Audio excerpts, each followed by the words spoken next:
This kind of looks like a two-door JL. Stretched, maybe? Like stretched. I wonder what that could potentially be for. The corner is here and the axle would go here, so like the tire would stick out. That's a lot of room. Huh. Weird. I don't know what that's about. I haven't seen those yet. What's up, Brite Nation? What's going on, guys? So if you haven't been following along, over the last week, Kevin and I just finally wrapped up our Lite Brite family adventure, where we took the stepchild and we wheeled across all of Colorado, both on-road and off-road, and it was an absolute blast.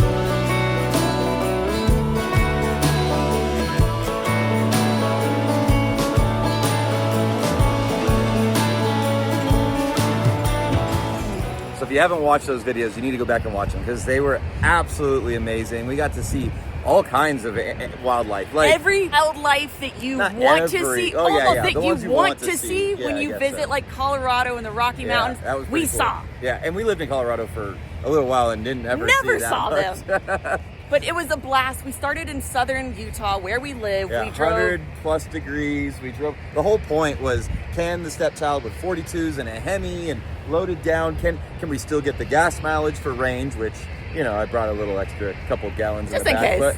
But you know, like gas mileage for range, can it be reliable? Can it still drive on the road without trailering? And can it still drive nicely? And honestly, it drove phenomenally. It was honestly just proving that the stepchild is still a jack of all trades. Even with 42s. We all know that it can do the extreme rock crawling. We know that it can do the high speed whoops and stuff like that. But the question was, because for the longest time now, we have been trailering her. Yeah. Can she still drive us across the country on and off road? And I mean, so we had a couple little problems. One, before we left, I noticed underneath the hood there was some dried stuff, and I guess there's a hole in the radiator. I would assume for me hitting whoops in a Jeep that's still a street Jeep with rubber mounts and there's a lot of body flex, I'm assuming going 60 or 70 miles an hour through whoops, even though the Jeep can do it, there's other things that have clearance issues and something probably rubbed through. Or maybe when I rolled it, I don't know. Possibly. So we do have to fix the radiator, which we found out at the beginning of the trip. However, we were able to do a temporary fix and it held throughout the trip. Put some stuff in it and it's been fine. And then on the last day, or second to last day, I guess, we also melted through one of the cables of our transfer case. So that also posed a little bit of an issue as well. And we fixed it. We manually shifted the Jeep and Kevin manually shifted the Jeep and managed to still get another day or so in of wheeling. Yeah. And we had a blast. Now, we do still have to go home and fix those things. But before we do, we wanted to make a pit stop on our way back to Utah to show you this. A brand new 16,000 square foot shop. Okay, so welcome to our new 16,000 square foot facility, and by our, I mean his. You know, Dan with Next Venture Motorsports? Dan with Next Venture Motorsports. So I say our in a very loose term because we met Dan years and years ago in Arizona when he first kind of started the Next Venture Motorsports, and we've been along for the whole time, and we've tried different parts, and we've tested different things, and we've come up with ideas, and he's made them. And you guys have broken a lot of it too. Well, not and that's really. That's how it got better. But yeah, so I say ours, and it's been our journey sort of together because we've been there since the inception sort of this. And you went from a shared shop in Arizona, and then you went to Montana. I had a machine shop there. And then we moved into another shop that's about a mile away from here. And this has been over the course of how many years? 6 or 7 years? Last 6 or 7 years. Yeah. So it's super awesome because to move from one place to another and grow and grow and grow to the point where you get into a 16,000 square foot facility. Big step for us. It's a big step, and it means that things are going well. Yes, we haven't been able to keep up with the demand, and really I gotta say thank you to all of our customers for supporting us and getting us here. Yeah, I mean our fans that follow and run the products, and it's really you guys. I mean us finding you, but then you guys making it happen, and we're super proud of this. When he hadn't told us, we didn't know about this till we were literally coming here. He's like, by the way, we're moving into this 16,000, and I'm like, wait, what? That's a huge. It's a big step. That's like going from an apartment to a mansion. It's 10,000 square feet that we've never had before. So we've actually got room for inventory and new machinery and some new innovative products. That's super awesome. That's what we're excited to do. All right, so we are here in essentially our manufacturing and fabrication bay. This is where all of our machinery's at. So essentially we went from 6,000 square feet to 16,000 square feet. And there's a bunch of dividing walls in here, so you can't see the rest of the shop. Yet. Which is great because welding is next door, and now we're not gonna have to hear or see or any smell of that. Yes, all of that is a little bit divided. And one of our big concerns in making this move is, are we gonna be down for weeks? This machine right here is our laser, and it weighs about 27,000 pounds. It's sort of the cornerstone of our business. We yanked it out last Wednesday and we had it back up and running in the new facility this Wednesday. We're doing pretty good. The CNC press brake, that's where we do all of our bending. This guy weighs 19,000 pounds, so it's a little lighter. It's got roughly 110, 120 tons of bending force on a 10-foot bed. This is where we make all of our fender flares, bumpers, corner armor, all of that good stuff. He had to get cranes to come do all crane this. it in. And this isn't a big town, so I'm sure there's only like one crane company. Yes, thank you, Girardis, for doing a good job. That's awesome. We don't exactly have like a stadium kind of roof where you can just crane the stuff in either. So we had to literally skate these things in. I mean, skates that'll roll 20,000 pounds are pretty, that's pretty ridiculous. Yeah, I would not want to move all this stuff, but luckily at this point, you Not should only- be pretty stuck here for a little bit. Not only did you do it, but you did it in record time, and shipping hasn't been affected. No, so shipping is still out of our old building. We're actually having a record shipping week because they've actually got room to work for the first time. They kind of took over where the machines were, and it's going great. And they're just flying out the door. So Oh, yeah. so nothing was affected that way, and now production will be Affected, even but smoother. in a good way. Yeah. Honestly, the way we're doing this tour, like material comes in this door, goes on the laser flat, comes out, goes to the brake. We're going to be cutting a hole in the wall there. So if you guys are yep. That means that our material is just going to flow very efficiently. Is this what was holding up 20,000? Please Tell me that's not what you were using.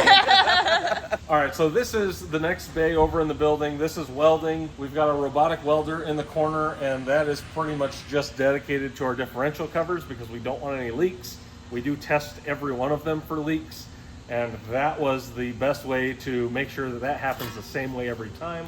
We've got 5 welding bays in here. Most of our welding is done manually, and you can see a lot of the shelves here are actually covered in our WIP or work in progress parts here. We're a little bit light on inventory because we didn't want to go heavy right before we made the move. So this doesn't look like a 4-door corner armor. It looks more like an LJ corner armor, not the side of an LJ. Yeah, this is like one of 2 have only been made as prototypes. The other set's in New York for some special project. This kind of looks like a 2-door JL Stretched, maybe? like stretch kit. I wonder what that could potentially be for. I don't know. Yeah, we'll keep watching. The corner is here and the axle would go here, so like the tire would stick out. That's a lot of room. Huh, weird. I don't know what that's about. So Brian and Danny both have these booths, and this is where all the magic happens on those 42-inch long TIG welds that you see on the top of the fender flare. That is all done by these guys. They've been accused of being robots because the weld turns out so good. well every time, but they're not. So like I mentioned, we are still shipping out of our old building, and this is where shipping, QC, and assembly is going to move in. So parts are going to flow out of those other 2 bays right into here, but Wait. We were supposed to talk about this at the very beginning because you need employees. Oh, we do. The one hire I really want to talk to you guys about is our media position. Not me. Not I us mean, no, specifically.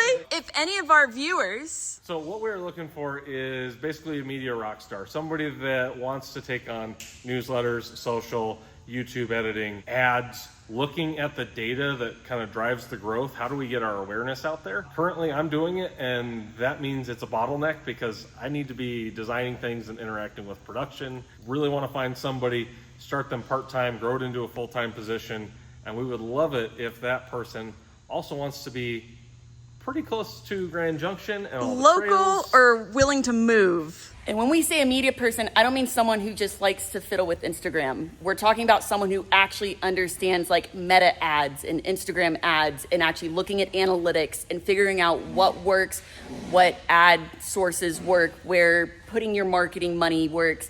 It's an actual very in-depth thing, preferably someone who has experience with this. And can also travel, like to events, right? Yes, it'd If be possible. ideal if you could capture the trail and also capture stuff that's going on in the shop. So a remote position really isn't ideal because how are you going to capture that? Right. So like this is a full immersion social media thing where like you'd be part of the team and traveling and going on trips and trails and to events and So all that not, kind of yeah, stuff. not under. We've got a growing calendar of wheeling events all across the country. Like we're going to be going to Tennessee here in the fall. We're going to be going out to Trail Hero, then back to EJS, Winter 4x4 Jam, things like that. And we really want to be able to show that to customers and invite them next time. So not just understanding marketing and social media marketing, but especially also understanding Jeeps and off-roading and the product would be a big help as well. But if you're interested, Go on over to nextventuremotorsports.com, click on the little hamburger menu. You'll see jobs listed right there. I like that you Look call it for a the hamburger instructions. menu. But seriously, if you're interested, apply. But be real with yourself. If you're interested, can you actually do it? Do you have the qualifications for it? We want someone who's really capable of continuing to help elevate Next Venture Motorsports, just like we have over the last few years. All right, so we have one more bay in here, and where you normally find a bay door, there's actually a break room and a training room and all of that. So we're actually drawing where we want to blow some holes in the wall right here and be able to bring in vehicles and machinery. So you'll have to wait and find out what this room becomes, but I think we're going to be doing a lot of test fitting and bringing in house some of our machining and routing needs.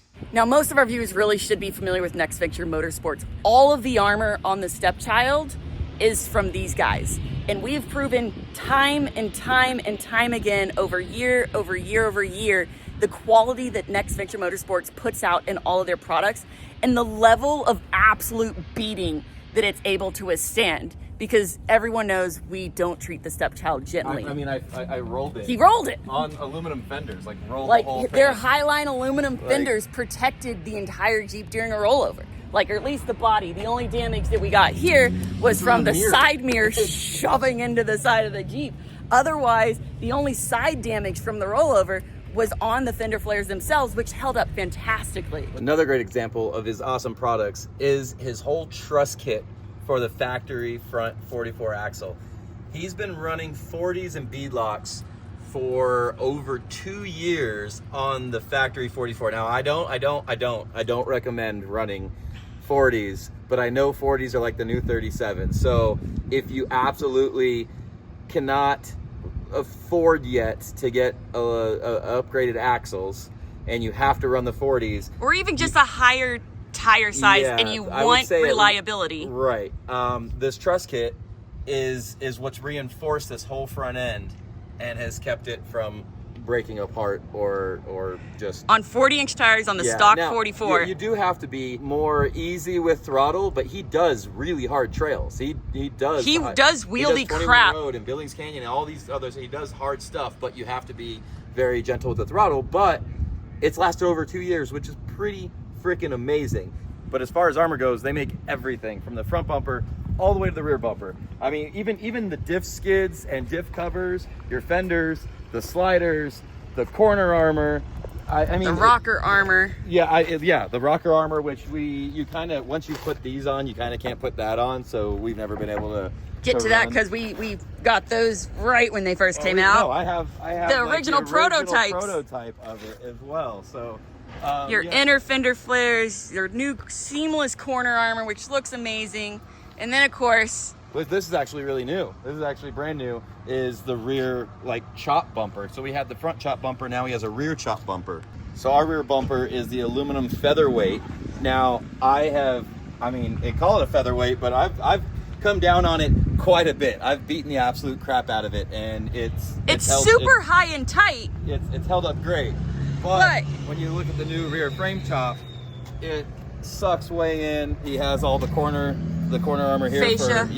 It gives you a lot more departure clearance without coming down on the bumper. I do come down on that one quite a bit, but also we do really crazy stuff. And I was kind of worried it was going to end up bending, tweaking, messing it up. Heck, you didn't even know if it was going to really, you weren't too sure. Only one way to find out. Only one way to find out, and it's been fine. So, but the new one does give me, you know, I won't come down and hit Kevin's stuff. debating if So, he like- wants to switch from that rear bumper to the Well, new chopped So bumper. I still have my trailer hitch attached, and that's kind of one protection for the bumper, but not really. But sometimes I use it for recovery, and sometimes I don't know if I want a trailer a side by side, or if I still want to pull stuff. The Jeep still can. When's the last time you I pulled know something that- with the Jeep? Right, so I haven't, but I like knowing That you that could I if you can, needed to. But like, it's one of those things. Like, I should just get rid of it. It's not needed. But of course, as soon as that happens, I'm gonna be like, oh, like. Anyway, Of course. It's one of those things. I think this is super cool.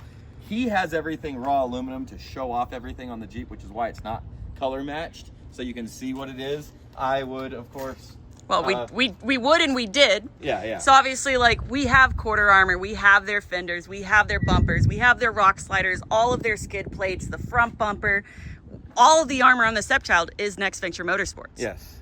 And it's all still there. Like, none of it's been replaced. And if all this seems like an absolutely shameless Next Venture Motorsports plug, that's because it absolutely is. Of course. Dan is not just like a partner and a company that we've worked with. He's been an incredible friend for years. And we absolutely love the fact that his business has succeeded and he's expanding and it's grown into something I don't know any of us would have ever have imagined. And we're Not from day one, not from Well, that little. and beware of what you start in your 2-car garage.